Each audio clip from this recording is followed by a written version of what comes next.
We're actually live now? Okay. Bye. Hi. Hello. Say hello, friends. Hello, friends. Hello. Welcome to Game Day. Welcome to Game Day 716, where your dreams can come true. Every day we are here. You are here too. For just 75 cents a day. 75 cents. For your donation, we will give you this t-shirt. Oh, For can't just reach it. for just a cup of coffee. For just $19.99 a month, you can Own a t-shirt. you can own a t-shirt that says thank you for helping us make money. So it's another week. Nothing major happened this week in sports, especially Buffalo sports. So we're going to talk about other Not stuff that. today. Yeah. Today we have Dumb and Dumber game day CJ. Dumb and Dumber is Noah and his buddy Michael. Welcome to Game Day 716, Michael. Hello. Thanks for having me. Anytime. Instead of making comments, he can just ask. Yeah. Yeah. So Michael's one of our commenters. Krabbis Patty. Yeah. Me. And Good to meet so- you. CJ. So this is gonna be fun.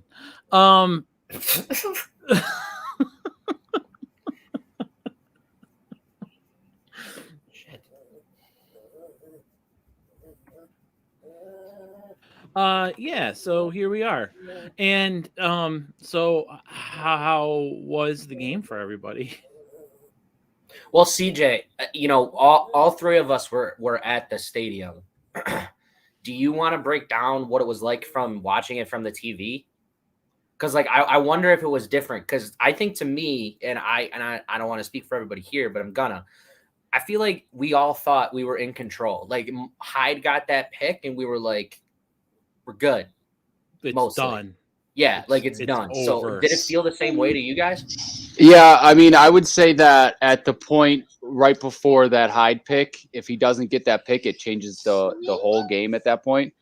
Well, you just don't know what would have happened, right? If he doesn't get that pick, and that was a pretty good throw. That was right on the dime, and if Hyde doesn't get in there, I think who was it, Bourne or Myers? Which guy was the guy that he threw to there? I think it was Bourne. No, Okay. I think it was Myers. It was I think you're right. Myers. Yeah. Okay, yeah. So if it was, if that had gone the other way, I think that the game would have been a little bit closer. But after that, yeah, it just seems total dominance, and it was just a shock. I was just kind of in shock about, how well we did against such a good defense.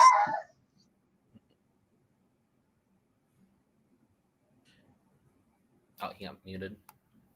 He muted himself. Kids. They're great. No, I was in shock by how well they played. Yeah. We had a really good time. We had really good seats. We really enjoyed ourselves a lot. Michael was with us and Michael's father. And so it was the four of us. We were watching the game, and to Noah's point, that Hyde pick, maybe on TV it looked like a dime, but that thing floated in the air, and You could feel it coming.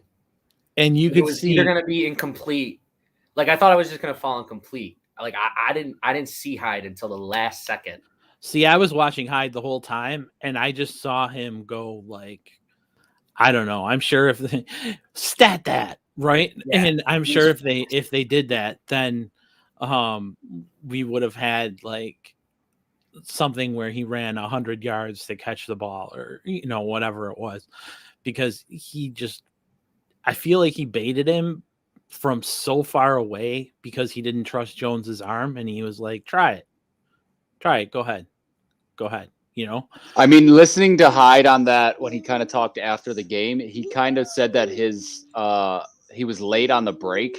So Mhm. like he saw it, but he reacted a little bit late, and that's why the timing was just so perfect, because by the time he realizes it and by the time he gets there, all he has to do is put his hands out, and if his hands aren't in the right place or anything like that, then he doesn't make that catch.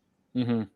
He covered at least 15 yards on that too, right? I mean, I think from watching from the replay, I feel like he was 50. at the 20. Like, but he was at like, Yeah, but so like that was the in, field if you're is looking at the end zone, that was in what, the 40 left. yards wide or something? Yeah. How wide is the field? 40 yards, right? Well, right. He wasn't like close to it. He was like, because that was going as like a fade deep route to the left. To the corner. left, and he started on the And right hash. He was at least maybe even before that. Honestly, like I thought he was closer to the sidelines, and he just darted. Yeah, it was a great play. So, and I think it did feel. I don't want to say it felt like it maybe the first nail in a coffin. That is the New England Patriots, but we'll get to that later. And whether they're coffined or not. Let's talk about Wildcard weekend. So, kind of a boring weekend overall. And that's why the playoffs shouldn't have been expanded. Yeah, Noah's got a whole thing. So why don't you tell us about your thoughts on this? Do you need me to go through scores, or are you just gonna rant? No, I'm just saying like Pittsburgh, KC, not close in the slightest. Tampa, Philly, not close in the slightest. There has this since the playoffs has been expanded, none of the games between 7-2 have ever been close. One of those being a Bills game, which wasn't. The 7th seed Ravens only scored 3 points. That's one of those. Mm-hmm. And the 7th seed has also never won ever over a 2 since the playoffs have been expanded. When you're getting a team that like Pittsburgh that goes in there, like I had this weird feeling on Sunday that Pittsburgh might win, and then I turned on the game for 5 minutes and KC scored 3 touchdowns. So like, well, between the second half and if you count the scores that they had at the end of the second quarter and the scores that they had in the beginning of the third, they scored 35 points in 11 minutes, something like that. That's really scary as we head in there. But yeah, to your point, I think that I had the same feeling about the Steelers, that maybe they were up to it,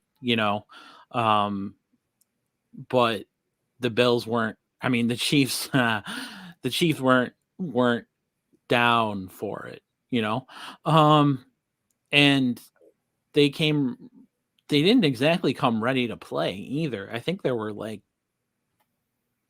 4, I guess it would be 8 straight 3-and-outs before the game even got like engine revved up, like 3-and-outs on both sides, like not 8 straight on both sides. So like 4 and 4. Anyway, I'm all over the place today. I'm a little scattered, but so yeah, even the Monday night game, I mean, that was nothing. Your Rams, the Rams, not your Rams, had a 21-point lead before anything really even came to fruition. Kyler looked pretty not good. Stafford only had to throw 17 times, but he had 2 touchdowns right away. And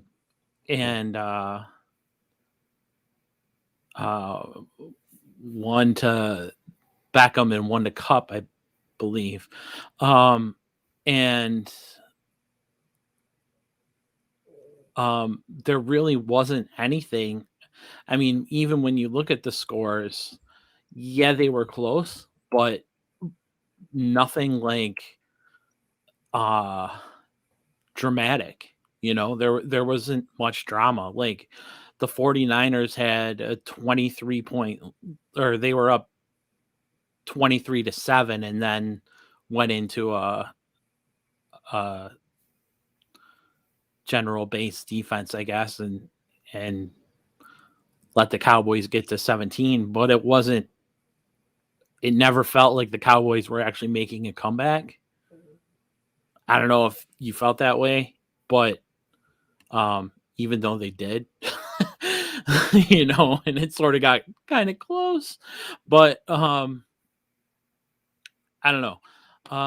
So where do we feel things are at? Because right now the Bills have won 5 in a row. Yeah. And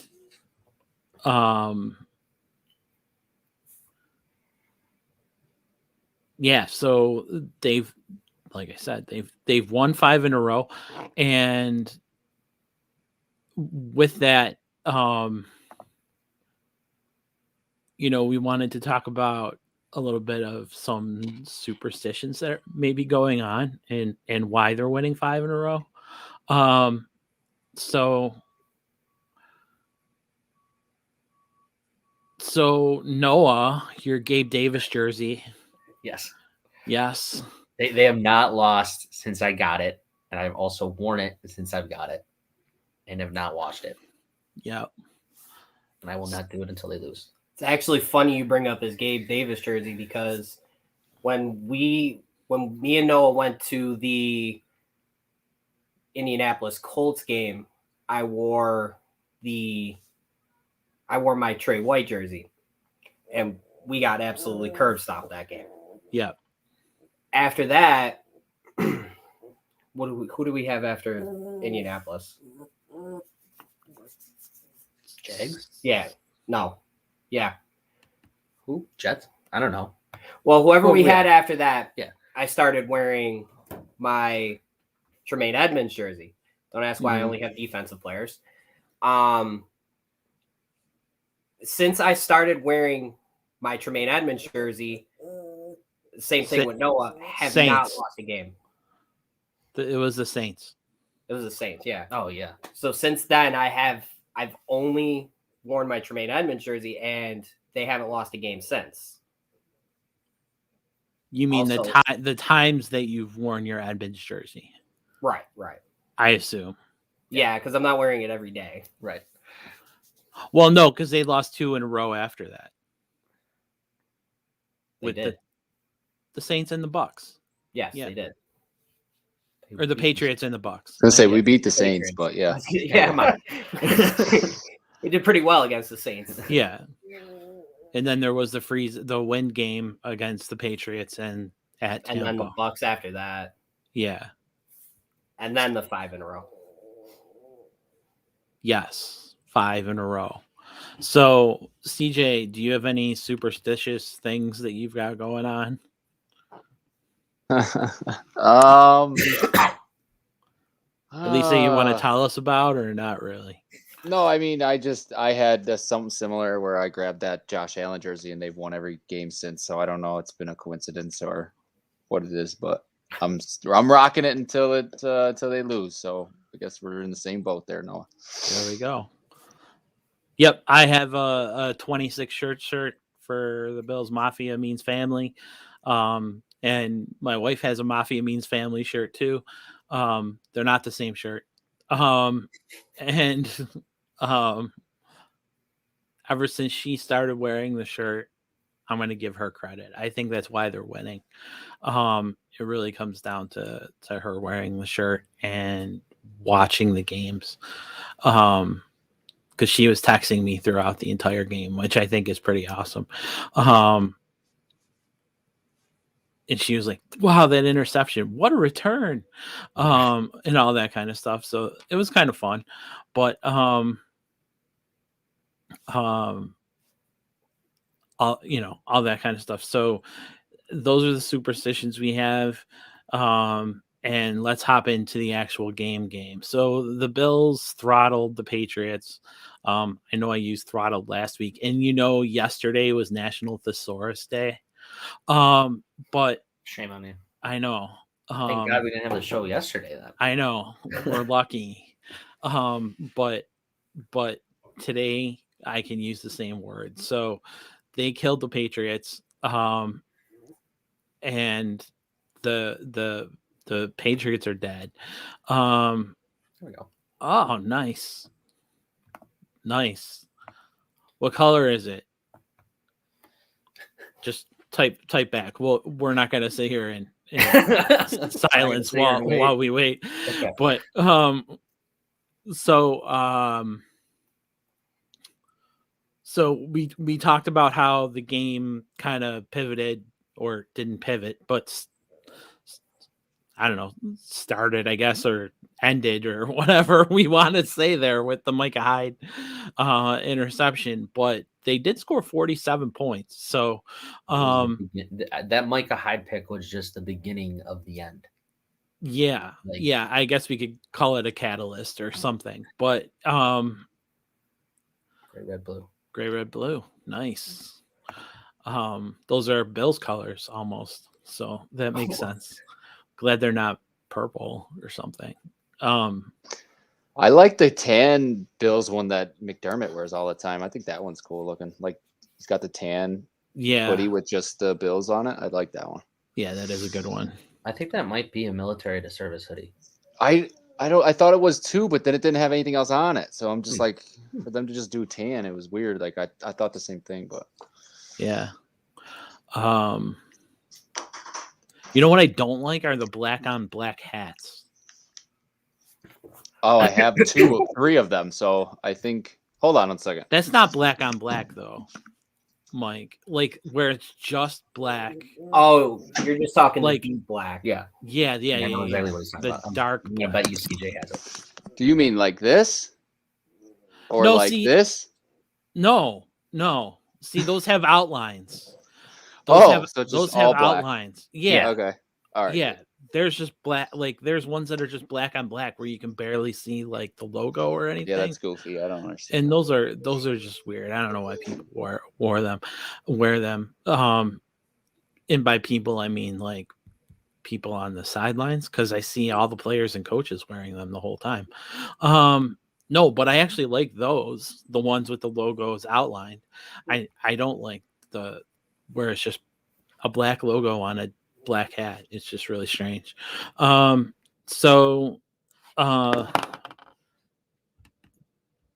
we want to break this game down, because the Bills really won, and that's what I keep saying. So let's go around and do one thing we liked, one thing we didn't. Okay. So Michael, what's one thing you liked? The one thing that I really enjoyed, especially with being at the game, was how into the game the entire crowd was. And that's probably one of the most packed Bills games I've ever been to. And just the fact that you could just feel that the momentum of the crowd was getting to the players, and they were just full focused on putting on a show, doing what they had to do to win that game and really stick it to the Patriots. That's a great one, actually. CJ, what's one thing you liked? I just want to say no Viagra needed, right? And I just Right. think that coming into this game, there was a lot of questions about how we were going to perform against such a good defense. Mm-hmm. And it's just shocking, the clinic they put on. For most fans, did not expect the outcome of the game to be what it was, and it is just shocking. And so seeing that offense just didn't skip a beat, and we need that momentum going. And again, we've been preaching this for past 5 weeks. I'm going to say it again: get the running backs the ball, get one guy the ball, let him do work. And since we've said that 5-6 weeks ago, that's what they've done. And we are on a 5-game win streak. Now, you can't say that they don't have anything to do with each other, because when you run a more balanced offense, it opens up the passing game and it opens up other things downfield, and you see that happening. So I think that staying on that track, staying on that path is huge, and I think going forward gave us a lot of confidence going into Kansas City. So that's what I liked a lot.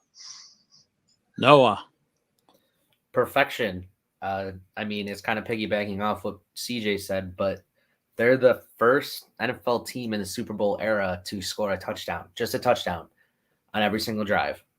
It was a perfect game. It was a perfect game. The A.O. Schwartz on Twitter, who does like all those stats and stuff, Aaron's shots. Yeah. He had to go as far back as 1940 to find a game that was even remotely close to what the Bills did. And it was only related because the team scored a touchdown on every drive, but they didn't score the same amount of points. So cool. Yeah, I mean, best game, best offensive performance of my lifetime, and that's I'm 30, so that's saying a lot. Yeah. No, I was telling Noah, it reminded me of the 51-3 game against the Raiders, and that's when you knew that those Bills were legit, and you felt like, oh, they can hang with anyone, and this is gonna be someone who's gonna be around for a while. And that's sort of what this game felt like to me. Like they've arrived, something like that. The thing that I liked was that the Patriots kind of they stuck to running the ball for a little while, trying to see if that would work at all. And the Bills' run defense just said it's not going to happen. You're gonna have to beat us in a different way. And I really liked that they were able to stop the run. We're going to see different types of backs this weekend with Jerick McKinnon versus Harris and Stevenson, who are more kind of, I think of as more power backs than scat backs or speed backs or whatever you want to call McKinnon. And I don't know if Edwards-Helaire is going to be healthy or whatever, but I haven't seen an injury report or anything. But they were still able to stop the run, and that was something that I think was very important against New England. Will it be as important against the Chiefs? Probably not, since they have a quarterback on the same caliber as ours. But let's get into one thing you didn't like, Michael. Didn't like?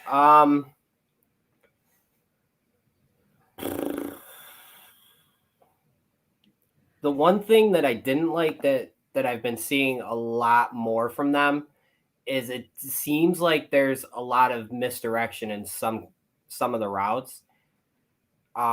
There was a couple plays that I was paying close attention to where Allen was throwing to a route that he thought that the defender was going to run, but it seemed like it was a flipped route to me. And I've seen that in a lot of plays over the past couple of weeks where it was just a misread route. They thought they were going to go one way and they just weren't connecting with each other. But it seems like it's a lot going on around the NFL with that too, where if you looked at Pittsburgh the last 2 weeks, for some reason, Ben Roethlisberger is either misreading his routes or is just not, or his wide receivers are misreading the routes or whatever. But yeah, that's the one thing that would scare me against a team like Kansas City is misreading a route, but them actually being able to read it better. That's fair. I mean, Allen did have 4 incompletions, so right. The routes were good enough, right? Oh, but yeah, I mean, I think at this point it's kind of hard to find stuff. It's gonna be tougher to find stuff we like. So it's like can't really read too deep into what we're saying as far as dislikes, because it's like even though we disliked it, it was like especially in this game, it was great. Yeah, I mean, we just talked about it being a perfect game, but Noah, you got anything? That if every single starter got hurt, we would be in trouble on the defense. because the backups let in a touchdown. Remember? At the end of the Oh, game. that's right. At the end, one thing he didn't like was the extra touchdown. Too many points. CJ, you have anything? I guess I would just kind of say on the one drive that they had that Hyde ended up taking away at the end, I saw Dane Jackson just get blown right by. I can't remember what wide receiver it was, but he looked. It was that Bourne. Okay, and it was a huge chunk play, and it was purely off of him not being with the receiver, and that makes me a little bit worried, just because if you look at what Casey is doing now as opposed to what they were doing 6 or 7 weeks ago, you got guys getting involved that weren't involved in the beginning of the season. And to me, that makes them a little bit more dynamic. And if they can be more dynamic than they already are, that makes me worried. So we're going to need all cornerbacks to really be at the top of their game. Can't even one or two of those are okay. And that's fine that it was even just one in that game. It was 3. Okay. And that's what scares me is the Cam Lewis matchups. Yes, right. So, when you get deeper into the cornerback rotation, when you got 4 or 5 wide receivers on the field, they got Pringle, who's really stepping up. They got Hardman, who's really stepping up. And if you got to cover Kelsey and Hill and put your best 2 on that, who's the next 2 up that can do the rest? And right. That would be my only concern and only thing I didn't really like. But again, it was hard to judge off of that game specifically to say, okay, well, they were terrible, and I can't say that, but at the same time, it was still a little concerning moving forward for who we have this week. No concern about Tyler Bass missing 2 extra points, right? Where it just kind of happens every once in a while, especially when you're kicking 7 of them. Justin Tucker misses too, like every so often. Yeah. Yeah. I just worry kicking specifically is a very, I don't know how to put it, but it's a very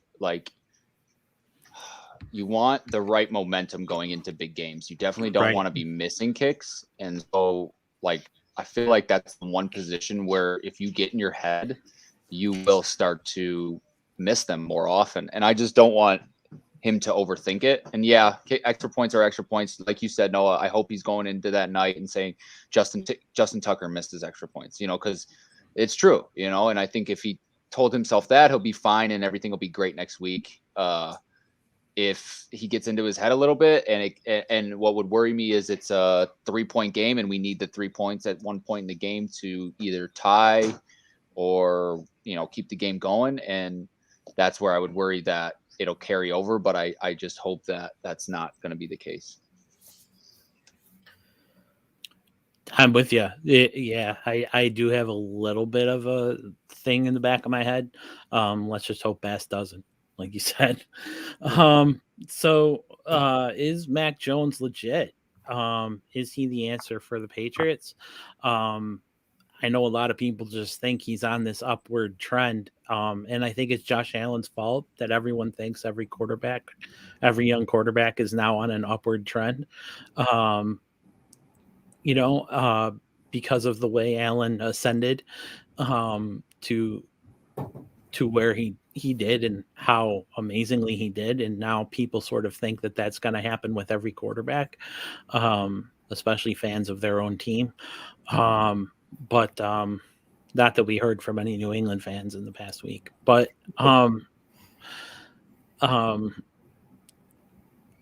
I don't know about Mac Jones. I have a sneaking suspicion that he's not much better than Trent Edwards to me, and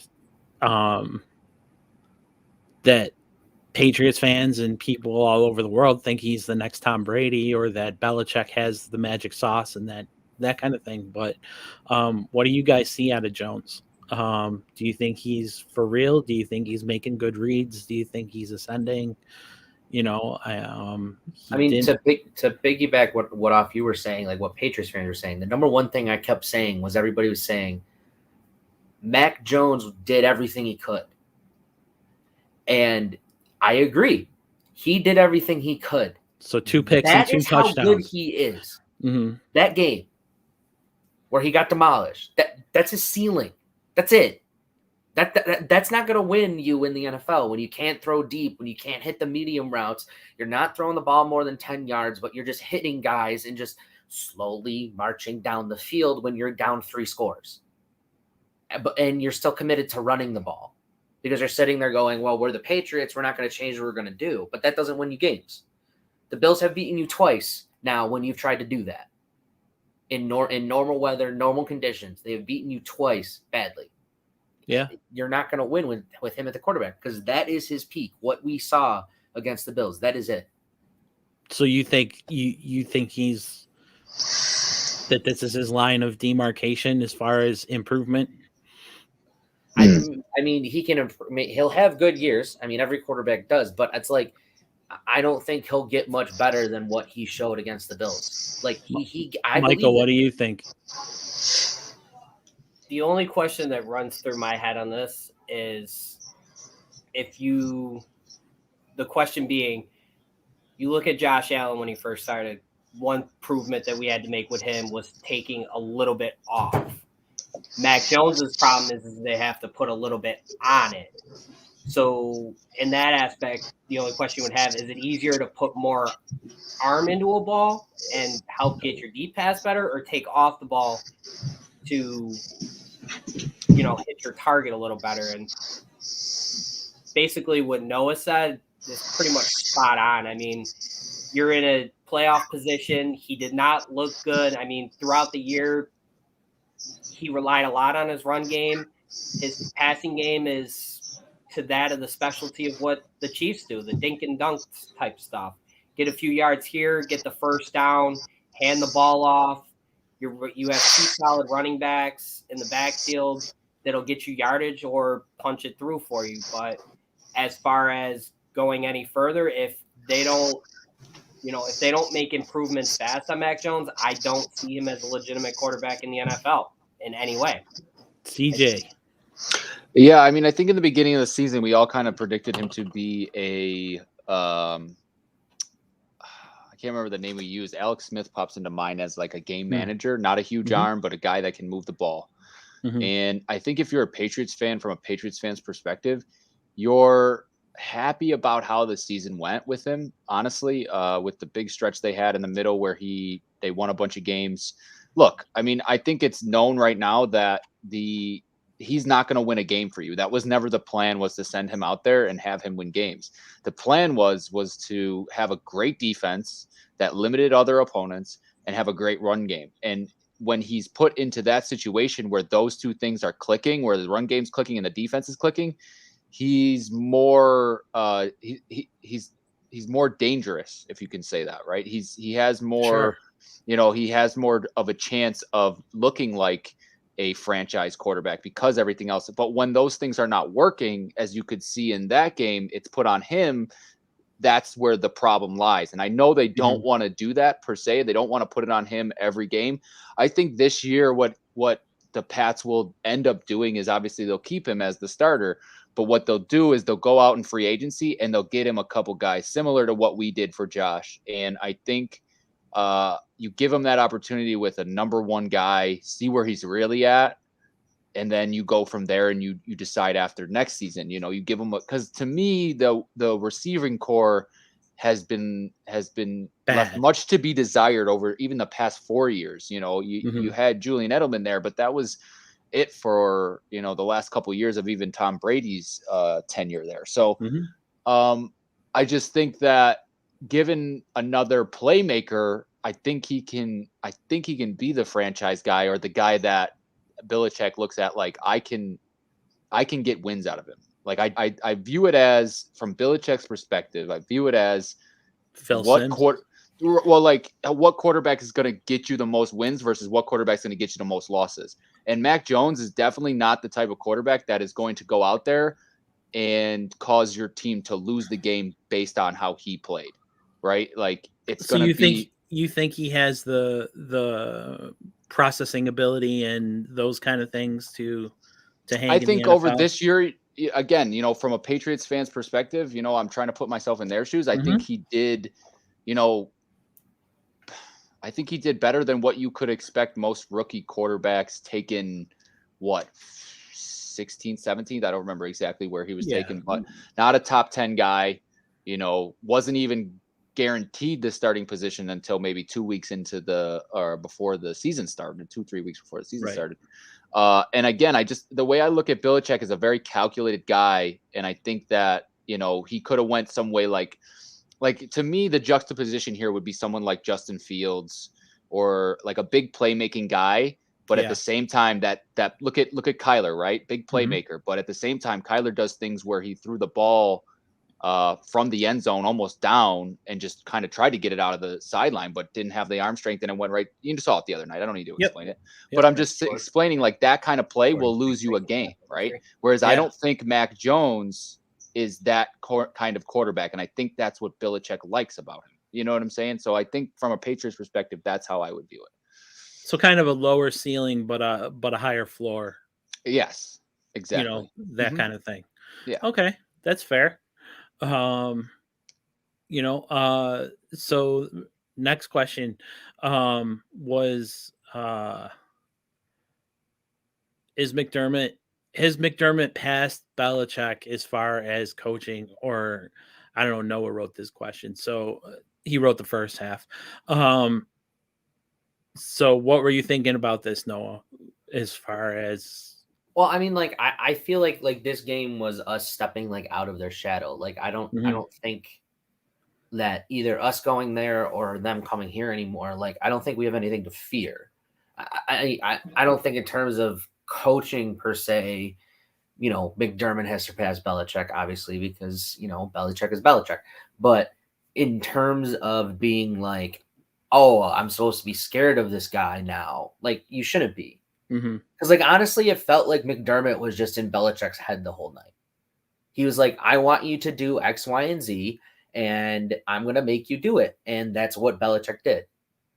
Which is fair, which kind of leads into the next question about Belichick and handshakes at the end of the game. I don't know if anyone saw it, but it's becoming bigger and bigger news as it's sort of creeping around the internet about what how Belichick reacted at the end of the game with just walking up to McDermott and giving him a handshake, brushing him off, not even really stopping, and just kept and ran to the locker room.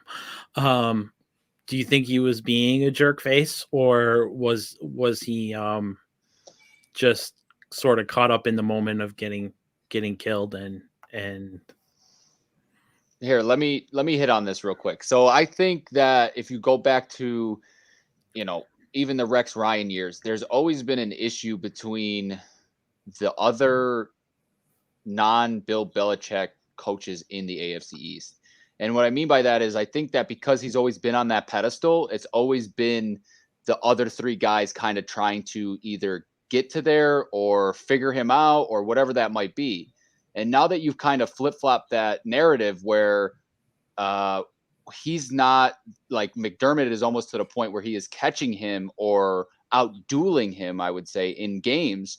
Now, Belichick is not that guy that can just sit back and say, oh, well, it's a game and it's starting to put a chink in that armor where he has always been that guy and always put on that pedestal, always looked up to as the best in the AFC East, what you want to get to. And at this point, after beating them 2 out of 3 times this year, 2 times last year, I just think Belichick is finally starting to get a taste of his own medicine and realize that, hey, maybe, I'm not going to be the top of the top forever. You know what I mean? And I think that kind of draws some sort of animosity from him, right? Because he's just not used to that.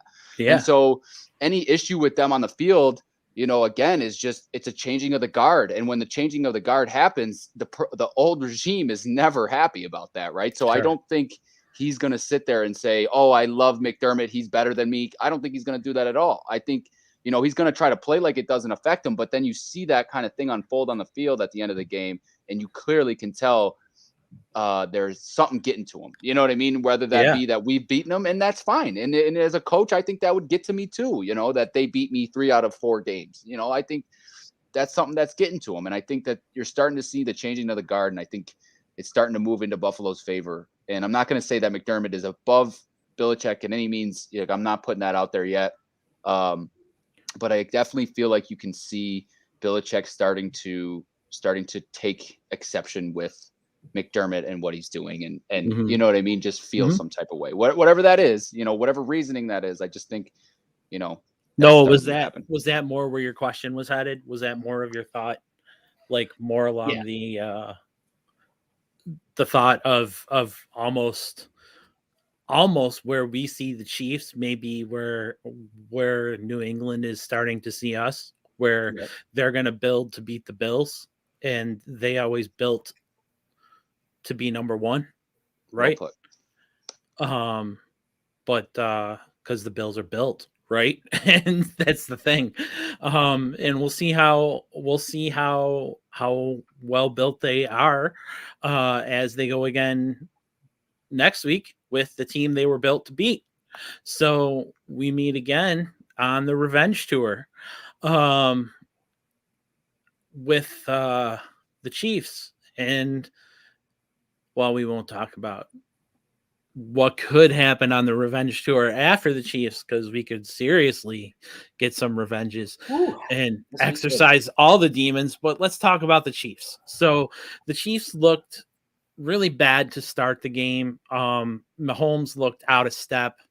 Things just weren't working right. And then sort of, CJ, to piggyback off of what you were saying, everything sort of started to click, and Mahomes started just spreading the ball everywhere and trusting everyone. And you've been hitting on this for a couple of weeks, so I want to give you credit for making sure that as I was watching this, I was going, "Oh, CJ's right. He really is trusting everyone across the board." And the Chiefs, I think, we know that their coaching is as good as the Bills. We know that their personnel definitely appears to be as good as the Bills on offense, especially with the way Mahomes elevates his players in the same way that Allen elevates his. So where do you think this is headed, Noah? What are your thoughts on this?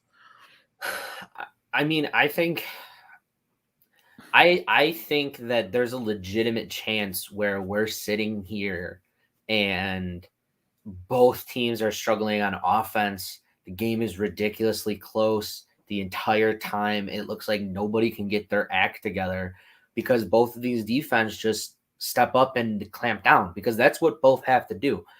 Yeah, we have the number one defense in the NFL, and we just did what we did to the Patriots, but I would say the Chiefs' offensive line is better. We know what Patrick Mahomes can do, running and getting the ball out fast. The quarterback matchups are something to worry about. Can Levi Wallace keep up with Tyreek Hill? Can Teron Johnson shut down Travis Kelce? And can Dane Jackson cover the rest of them? Hardman, Pringle, McKinnon, they were lining up McKinnon in the slot against Pittsburgh. I mean, this game I'm nervous for because everybody on the defense has to play the game of their life again. Like, we're asking these guys to do this again. But I will have to say, though, that's what Super Bowl winners do. Yep. It's not the game of their lives. It's just every day. Yeah. That's what Super Bowl winners are. Where this isn't the game of your life. This is just how you play. Yeah. And I think the Bills need to show that in order to win, that this is just another day at the office. And that we're willing to come out and we're willing to kill you. I need McDermott to be as aggressive as he's been. Go for it on fourth down when you're on their side of the field. Yep. Get the points. Don't take the field goals. Try to punt as less as you can and keep Mahomes just off the field. And if they do that and they're executing on offense and they're just driving up and down the field and the defense plays like it has been playing, I think there's a chance they could just pull away. CJ, are you worried about a shootout?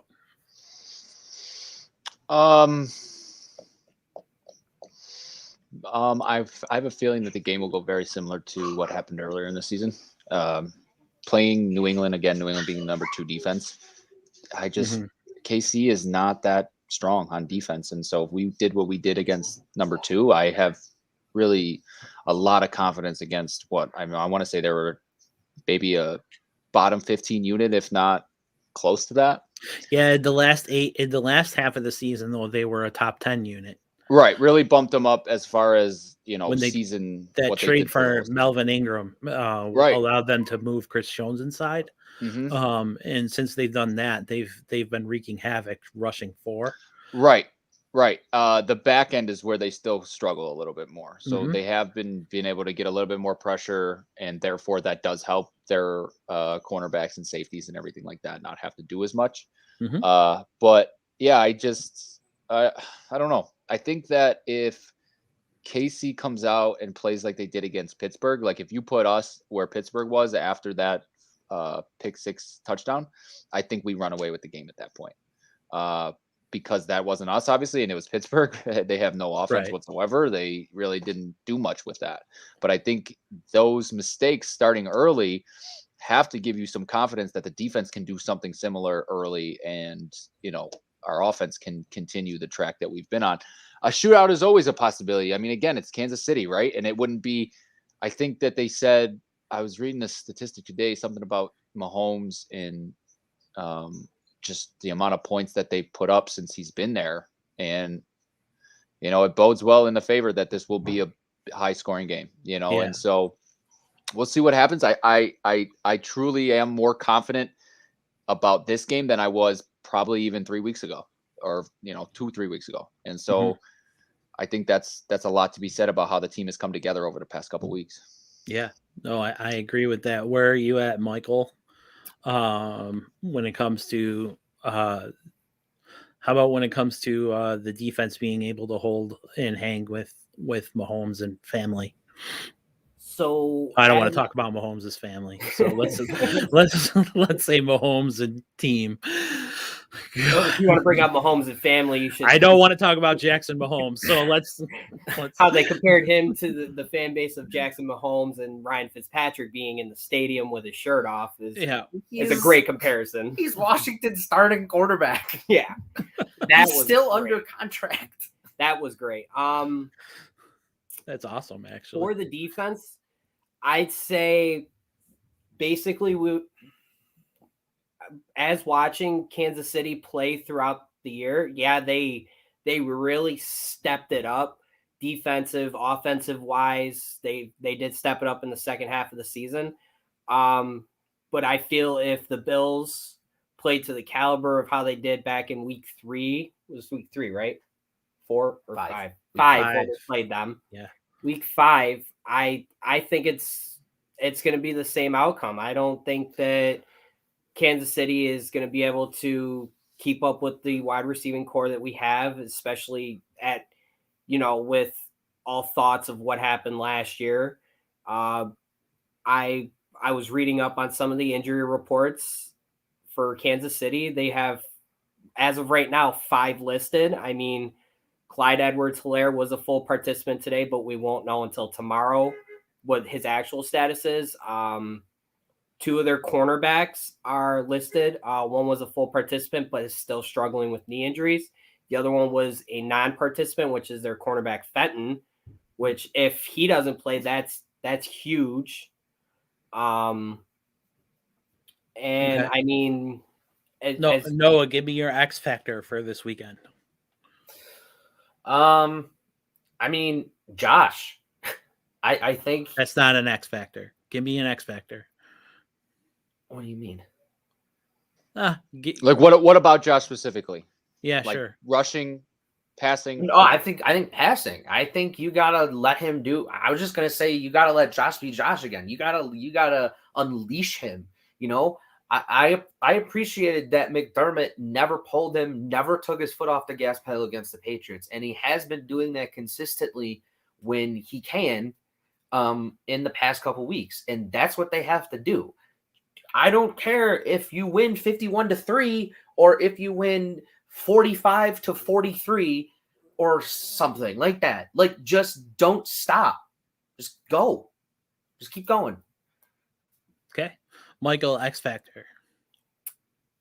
X Factor? I'd have to go with one of the biggest things stopping the jet sweep.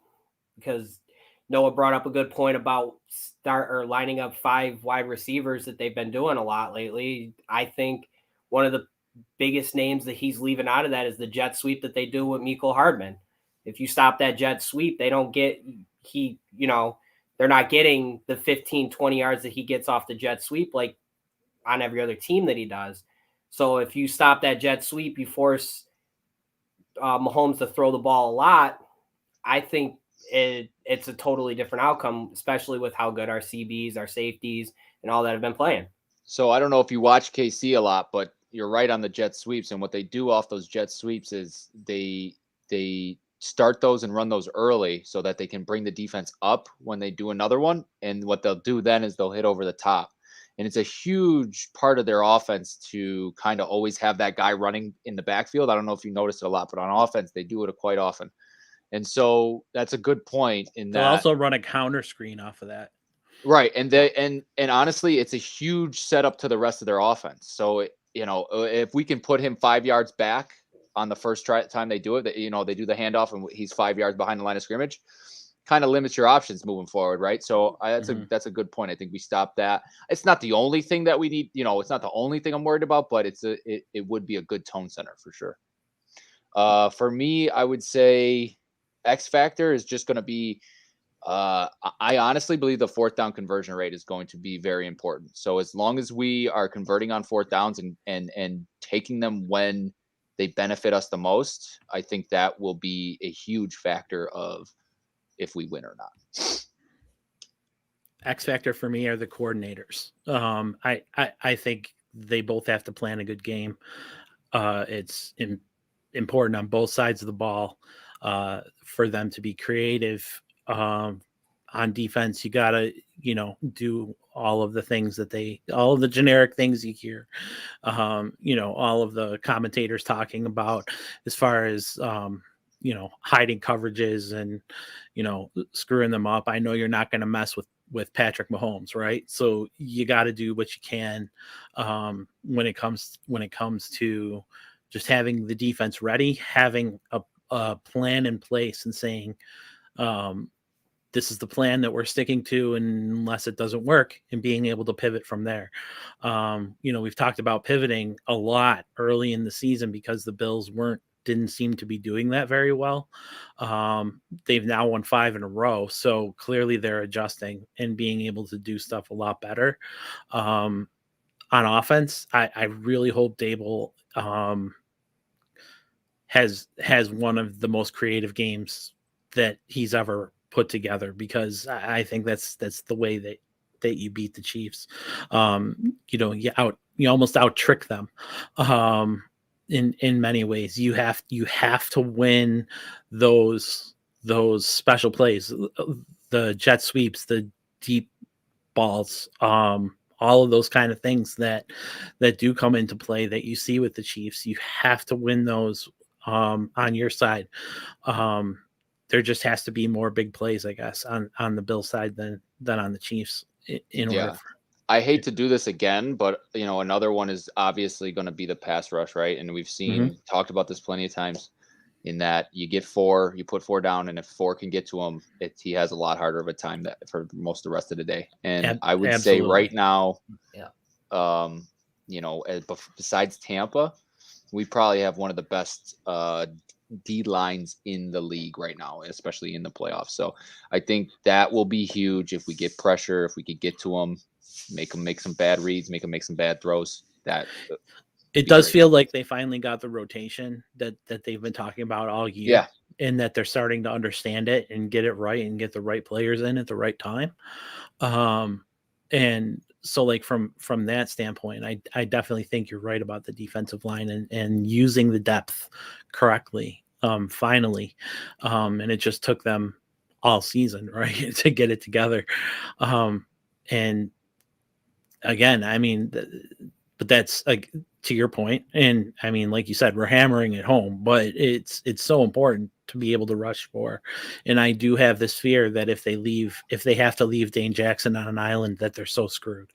And they're not going to leave him against Tyreek Hill, but with with the trust that Mahomes is putting in Pringle and Hardman and, you know, even guys lower down the list than that, when you see them out there, or, you know, I mean, well, here's the thing I'll say to that. I mean, the last time they played KC, I mean, in the Patriots game, they ran 4 down linemen with 3 linebackers. When they played KC, they ran a 4-2-5. And I know they had Trey White on the field, but Levi isn't as good as Trey White, but he's been holding his own. I'm not concerned about Levi. Not right. So this is the thing that the DBs did last time, and you had Saron Neal on the field as well. They beat up the wide receivers. Remember how many pass interference penalties there was to start the game? There were like 3. And then the DBs learned, okay, I can get away with this. I can grab him here at this time and get away with it, but I can't do it here. And that's what they need to do again, because Kelsey was the most tired I've ever seen him in a game ever. And that's what you got to do with these guys. That would have been a good X factor. These yards. It's beating up Kelsey. Because they did do that. Beat up everybody. You know, they did beat up Kelsey last time, and that was huge. He's gonna get 100 yards. He'll probably score a touchdown. The refs that are reffing this game have called the fewest penalties all year. 5th fewest, but yes. Yeah. No, it's good. It's, I mean, out of all of there's what Cleve Blakeman. So right. Football. Right. You know, so I mean, we do have a good crew that may allow some clutching and grabbing, or, you know, whatever the NFL equivalent of that is in hockey, but you know, and that kind of thing. So you know, coverage, the better the coverage is, the better the pass rush will be, because if you're making Mahomes sit there, even if he's scrambling out, I trust Rousseau to be able to run to him when he's rolling out and getting there. I trust Jerry to know the right angle to take, where, okay, maybe he'll let up a couple yards, but it'll only be like 3. Mm-hmm. You know, I trust them to be able to hold those edges. So if you're having the DBs covering, holding these guys, doing whatever they can to not let them get open and make the most contested catch in the world, then that allows the pass rush to get home. That gives them as much time as possible to beat that line and get home. Yeah, well said. So let's do some predictions. There's last week I won. So it was your first big prediction all year. It was, and look how it worked out. So, let's do some predictions. And then let's talk about the other matches first. And talk about the other matches. What is it? Soccer. Let's talk about the tennis. Tennis, yeah. Hey, I played tennis in high school, so and at my country club. But in the other games this week, I know we're all probably pulling for Cincinnati, in the sense that we would get another home game. But what are our thoughts? Cincinnati, Tennessee. I just don't. That team's young. Tennessee has been through it. I was watching Good Morning Football this morning, and they were talking about the games that Tennessee has played in. I mean, they beat us. They beat Kansas City. They beat Tom Brady's Patriots in the playoffs. They beat Lamar Jackson in his MVP year in the playoffs. So, you know, I was like, wow, that, you know, they've been through some big games. And since he's a young team, they're coming in here as this fast, high-flying offense, but Tennessee will know what to do. I mean, Mike Vrabel game plans like crazy. I mean, you know, he seems like he's Belichick Jr., right? Right, but yeah. Or, I mean, the question might come at some point: has Vrabel surpassed Belichick? Right, and that maybe end up being the question: is when Belichick goes for 10 more years, because he won't give up the throne. It maybe become that Vrabel, you know, is the top coach. McDaniel's got to be losing his mind hearing that. I know. Yeah.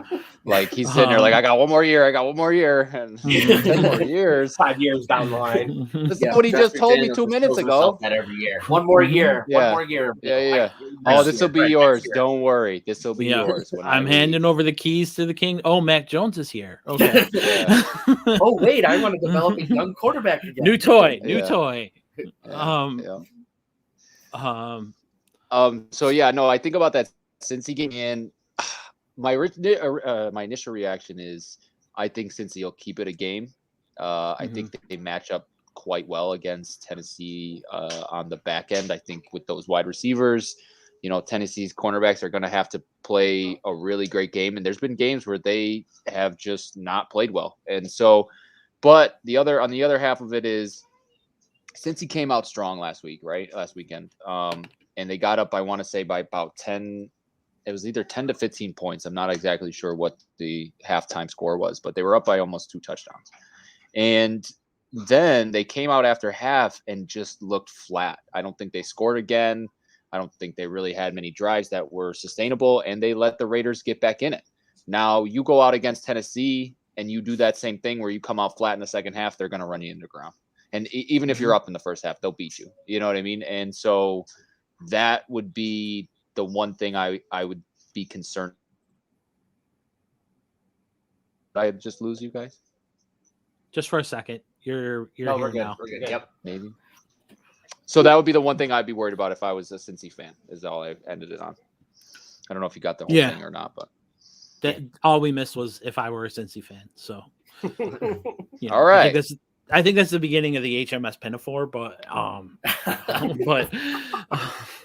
that's a musical. I don't even know. Oh, I had no idea what that was. Yeah, Wait, did I get cut off? Did I make the point though, at least, or no? Yes. Yeah. Right. You're good. So you think Cincy's gonna win? That's what you were saying. No, I'm kidding. No. No, I was joking. Okay. I just think it's gonna be a closer game than people think. That's all. Yeah. I think they pull the upset out, in my honest opinion. I could see it happening, but I mean, I'm not gonna sit here and say they're gonna beat them outright. I wouldn't put my money on it, but I think that You wouldn't? I absolutely wouldn't. You wouldn't? So No. in your 14 parlay, you're picking Tennessee. And my 14 not one of parlay them? definitely picking Tennessee. But no, I think if Cincy just comes out on the right foot in the first half, I think if you get Jamar Chase on the ball early, if you can get Joe Mixon getting good runs early, you can slowly get that defense winded down. I think the only problem that they're going to have is reading what Derrick Henry is going to do in his first game back since injury. And if today was his first. play. Today was Henry's first day with contact, right? So we don't know how much he's going to be, but the other running backs have been effective.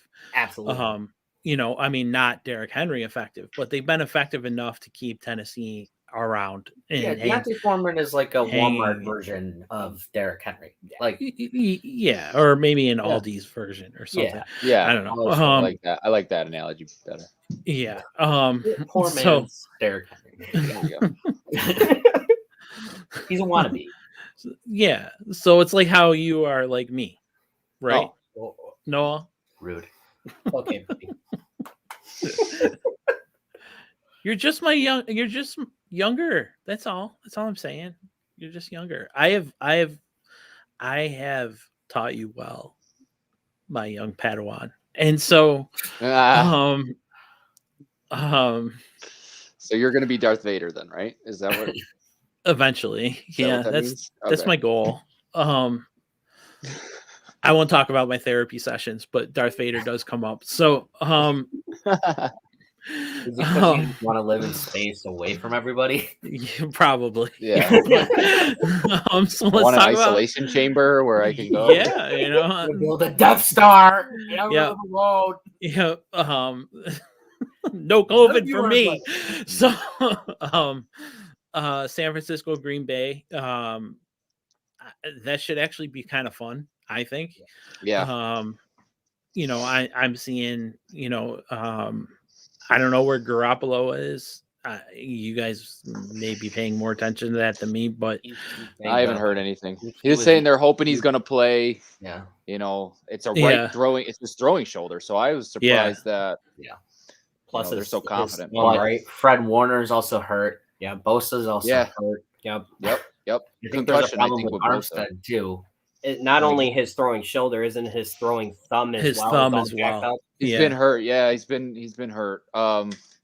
Yeah, I mean, on that matchup, it's like if he makes a mistake, and I always with Garoppolo, he's always got every couple games where he makes just a mind-numbingly stupid mistake that will cost them the game or just cause the other team to run away with it. And I think that, if that happens, it's over. But at the same time, I don't think Green Bay's ever beaten them in the playoffs. So they got that going for them. Like, who doesn't want to go to a place that they've never lost at? You know what I mean? It's like, that's confident building. So, it goes both ways. I mean, I got them as I don't foresee them beating arguably the best team in NFL right now. But I think that if So you don't think they could beat the Bills? The Bills? No, I'm talking about Green Bay. No, I know. No, you said the best team in the NFL. So never. Oh, it's obviously the Bills. But go ahead. I think that if Jimmy G does play, if he's feeling good, I think that going into this game, if he's got a good mindset on the game, I think it's a shootout. I mean, you got Turf Toe, who just proves that he can play through anything. Yeah, I'm not even worried about his toe. Right. And I think that if Jimmy G comes into this game, I mean, you got Deebo Samuels, who's been playing so well. Their running backs have been playing decently. I'm not going to say great, but I'd say they've been playing really decent football. And San Francisco's always had a good running game. I mean, Right. under Shanahan. I mean, that's one of Shanahan's specialties. Yeah, I mean, he's a great running game coordinator. And he does well with, I mean, he was there for Matt Ryan's MVP year, and we've seen what Matt Ryan is for real, in Atlanta and that kind of thing. So, is there anyone who actually thinks San Francisco's going to win though? No. They have They have a shot. So does Cincinnati. And the thing that I more of a shot than Cincinnati. Honestly, the thing about Cincinnati, and I forgot to say this while we were talking about it, is Cincinnati's one of those teams where they're young and dumb, and they may not see the moment as being too big because of that. Because young and dumb teams do that. And they just go out and they say, hey, we're going to smoke another cigar at the end of this game. And that'll be fun. And don't really think about, getting jitters and things like that yet. Because they haven't lost yet. And that's part of it. But they have the players, who could probably match up against Tennessee. But I think, in general, Tennessee, if any defense beats up anyone, Tennessee's defense is the physical defense, in my opinion. Absolutely.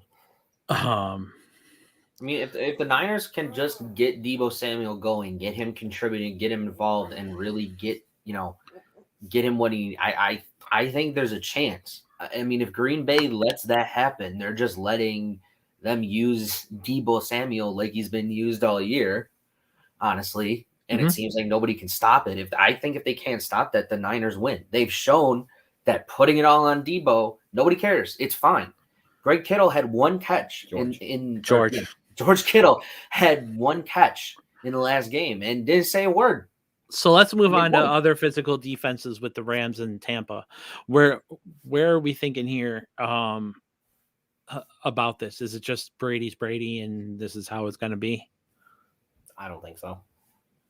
You think the Rams are for real? I do. I mean, minus who was the CB that just got hurt last game? For who? The Rams. Last game? He was out last game. Anyway, keep going. I think that coming into this game, I mean, Tom Brady's been hyping up about him running the ball more, with his 11-yard runs that he's been getting. I think that if Tom Brady gets outside the pocket and with how fast and how, you have Aaron Donald, you have, you have all these big, fast players. I think that if they force him out of the pocket, make him uncomfortable very early in the game, I don't think Tom Brady's going to, really stand a chance against this defense. It's really going to hold up as to how the cornerbacks play, how the safeties play in this game. And if they can lock down Mike Evans, if they can stop the run game that's been pretty dominant for Tampa Bay, if they can click on all cylinders like they did against the disappointing Arizona Cardinals, I really think that LA runs away with this game. I'd like to talk about that for a second, because were the Cardinals actually disappointing, or were they just finalizing their downward trend of this season? They were they were finalizing their downward trend. If you look at, I saw a stat that showed since who's their head? Clint Kingsbury was at Texas Tech, and his first 7 games, he's done well. He's had ones where he's been undefeated. He generally only loses 1 to 2 games. The next 6 to 7 games, he has not had a winning one. He's not been above 500. I mean, he definitely looks like the kind of guy who he can't close. He can't finish. who prematurely has a premature winning season. I look at it as if you look at the most disappointing stat that they showed before that game started was the fact that Arizona on the road was 8-1, and one of those wins was at SoFi Stadium against the LA Rams. And it coming into that game, you're thinking, okay, we beat this team already once. We're 8-1 on the road. But they had nothing for them. They didn't really have anything except for a 2-yard pick six, right? I going to play the game, right? I mean, I thought it was hilarious, but the shortest player in the NFL makes the shortest pick six in NFL history. Short people are winning. Go short people. So anyway, so Michael, you're feeling like Los Angeles is for real, and Tampa's in trouble. CJ, what are your thoughts here? I know you're tight end, so maybe Gronkowski might be on your discussion list here. Yeah, I mean, I think that Evan or Ramsey matches really well with Evans. I think they're two big guys, and Ramsey is great downfield, one-on-one balls, and I think that's where Evans strives too. So I think that matchup will be one to watch. So whoever wins that matchup will probably dictate most of the game. And then, yeah, I mean, I think LA gives up one of, if not top 5 lowest yards to tight ends all season. So Gronk's going to be involved just because of lack of playmakers on the outside, I think. And, it's, I don't know. I like Mike's take because watching the LA Rams game the other night against Arizona, it wasn't close and they came out strong. And, against Tampa, we've seen Brady struggle in the first half and then come out late. And, if that happens again, I don't know if he's got the firepower to keep up with LA if they get up by 20 points or 14 points. And so I do think Tampa will win it. Just because, again, you got a bunch of guys in LA who really haven't made it this far into the playoffs yet, whereas Tom is seasoned and been there a bunch of times. So I think that has a lot to do with confidence going into it. But if the Rams can put up some points early, get to Tom, we've seen it happen before where he kind of gets frustrated and, will break tablets. Yeah, break tablets or just continue to not play as well throughout the rest of the game because of that frustration. And I think that's a real thing. And so they get that going. It's going to be tough, but I'm still leaning towards Tampa in this one. That's my thought too. I think you have 2 physical defenses going at it. And Stafford has weapons all over the place, right? And Tampa's a little short on the defensive backside. But when I said it up front, I think it's just Brady wins. And that's what it comes down to. I don't know how he does it. No one does. He's got the special sauce, and somehow even when he's on the bench, his team ends up winning, and however that ends up happening is pretty incredible. Now there is another game, so we're going to do predictions for that. Bills Chiefs. Let's roll. Michael, you can go first. I was looking into weather and everything on this game. It says it's supposed to be decent weather, not incredibly cold, but not in any way, shape, or form warm. 40s, no precipitation, nice humidity. I'm going. You got two quarterbacks that are probably going to throw for 300 plus yards, but I'm taking the heart of the game right now. The Bills are playing with all heart. I got to go Bills. I got to go Bills winning the game, whether it be. I'm dead set that we win by more or by at least 2 touchdowns this game. All right, give us a score. That's what I'm we going. do here. I'm going a high scoring game. I'm going something along the lines of like 38-24. Noah? I think we shut down their offense pretty well, and I think we put points up on the board, whether it be field goals or touchdowns. Noah? I think it's gonna be close. Just because Patrick Mahomes is who he is. But I think the Bills are gonna end up winning. And I'm also gonna go with let's see. I think they'll both put up more than 30. So I'll give the Chiefs 33 and the Bills 39. 39. All right. Let's score. There's gonna be some field goals kicked. A lot. CJ, it looks like you're frozen, maybe, unless you're just standing there, very statuesque. Oh, all right. So CJ is picking the Chiefs. No, I'm kidding. He'll be back. So when he pops back in, until then, I'm going to talk about the Bills. There he is. I moved All closer right. to my Wi-Fi. to my router. Yeah, router. Yeah. So Guess not. So far we've picked some big games, some high scoring. Sorry. That's okay. You froze again, but we can hear I know. you. All right. Keep that. Yeah. So we've got a 38-24 and a 39-33. So, all right. What was the score first week 5? 33 to like 13 or something. 20 maybe. Yeah. I need an exact score. 34-20. I'll tell you right now. Pretty sure we put up 38-20. 38. All right. We're going. Wow. That's a big. Okay.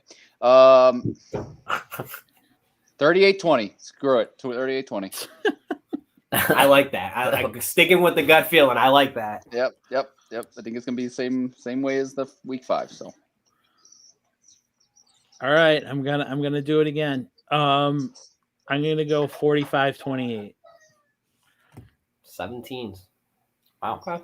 Bills, right? Yeah. Okay.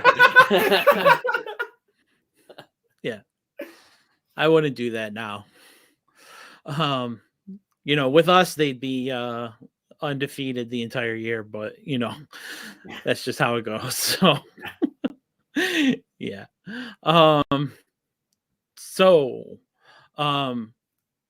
The Sabres exist, just so people know. Jack Quinn had a really huge night the other night with 4 goals down in Rochester. The Sabres actually won yesterday against Ottawa, or Monday. And Aaron Dell is a pretty bad goalie, but he's hanging in there. He's doing what he can. When He is. When you're down to your 4th and 5th goalies, I know you're gonna lose. You're just gonna lose. It just makes me so mad because people were defending him when. You know why? It's because he went out and he punched that guy. Well, when he played Detroit. Yeah. when they When he were up, went and out then he let in 3 unanswered goals. Right. He And I'm went like, out. I get it. He played well for 40 minutes, though. I Yeah. think 40 we're minutes. at the point now where we're so bad that we should just reminisce on old games. And when you talked about the goalie fighting, it made me think of what was it? Was it Buron Marty. that Yeah, that fought the Amber Golden Roberts, Gloves Ray and got Yep. his Yeah. whooped? Oh my Kevin, god! Kevin Weeks, right? Right, yeah. Oh no Yeah. no! It was the Ray Emery. Ray Emery. Yeah. yes Yeah. the Senators. The former MMA fighter Ray Emery and Golden he Glove, decided to go- Golden Glove, Golden Glove, yep, Glove. yeah, and Golden Yeah. Glove boxer, and he went over to fight him. I don't know if he knew he was Golden Glove when he did it, but man, he I don't knew. think anything was running through his mind. He To be knew. honest, I think But he come thought on, I mean- wrapping gloves. It was but that was a whole bench clearing brawl. And Right, so he had to. Yeah. I just loved it. It was awesome. Yeah. Hey, Mark Andrews has taken some punches back in the day too. So I mean, and he's a fighter. So Yeah. It's all good. So anyone have any final thoughts? So we're gonna wrap it up. Go Bills. Win, please. Go fight, win. Go win. Message to the front four: get home. You get home, you make it hard on Mahomes, and Allen will carry you to the conference championship. Michael. hey, I'm putting down a parlay that Allen has 100 rushing yards, so he better get that. Oh man. That's wow. I got faith. That's Shout out to the O-line again. I want to shout them out. They deserve credit. 3rd game together, playing insane. yeah. They got to keep doing that too. But And let's give a little hope to Singletary. We'll That's what I was push just gonna say. Give him some. Yep. a little He's been doing pixie his dust thing. to Singletary as well. Yep. So Yep. all right. I don't really have anything other than, my normal stuff. It's been a great show. Love you guys. Love hanging with you guys, talking about this stuff. Noah, take us home. yeah, we appreciate you for watching. Like, comment, subscribe, interact with us. We're on Twitter at Gameday716. You can send us stuff there too. If you made it all the way to the end, we appreciate it. And with that said, stay safe, stay happy, stay healthy, and wear a mask, and go Bills. And 95. Stay healthy. Stay sunny, Buffalo.